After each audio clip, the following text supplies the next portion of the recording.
আজ আমি আপনাদের জানাবো মায়াপুর ইস্কন মন্দিরের কিছু অজানা কাহিনী। মায়াপুর চন্দ্রকাজির কাবরস্থলীর কারণে মিয়াপুর নামে পরিচিত ছিল। পশ্চিমবঙ্গের নদিয়া জনপদে অবস্থিত একটি ইস্কন দ্বারা নবনির্মিত নগরী, যা ইস্কন প্রমুখ কার্যালয় ও পশ্চিমবঙ্গের একটি নবীন অন্যতম পর্যটক কেন্দ্র। মায়াপুর ভাগীরথী নদীর পূর্ব পাশে অবস্থিত। নবীন মায়াপুরের কাছেই জলঙ্গি নদী ভাগীরথী নদীতে এসে মিশেছে। মায়াপুরের প্রাচীন নাম মিয়াপুর।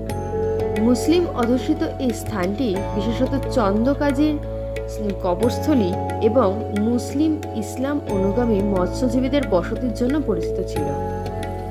পরবর্তীকালে বিংশ শতাব্দীতে ভক্তি বিনোদ ঠাকুর এবং পরবর্তীতে ইস্কন দ্বারা এই স্থানটিকে মায়াপুর নামে পরিচিত করা হয়। অভয় চরণাবৃন্দ ভক্তি বেদান্ত স্বামী প্রভুপাদ বিংশ শতাব্দীতে মায়াপুরকে একটি তীর্থস্থান হিসাবে প্রতিষ্ঠা করেছিলেন। মন্দির বা মন্দির চত্বরটি বেশ কিছু বহমান ভবন ও অবকাঠামো নিয়ে গঠিত, যেগুলি হল শ্রী শ্রী রাধা মাধব মন্দির, শিল প্রভুপাদের পুষ্প সমাধি মন্দির ও শিলা প্রভুপাদের ভজন কুঠির।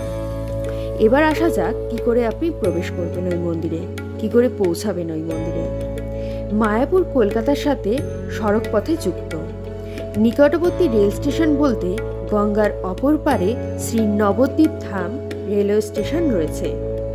এছাড়াও কলকাতার শিয়ালদাহ রেল স্টেশন থেকে ট্রেনে চেপে কৃষ্ণনগর এসে সেখান থেকে বাসে মায়াপুর পৌঁছানো যায়। মায়াপুরের প্রধান উৎসব যেগুলি হয় সেগুলি হল চন্দন যাত্রা, স্নান যাত্রা, রথযাত্রা, ঝুলন যাত্রা, জন্মাষ্টমী, রাধাষ্টমী, রাসযাত্রা প্রমুখ।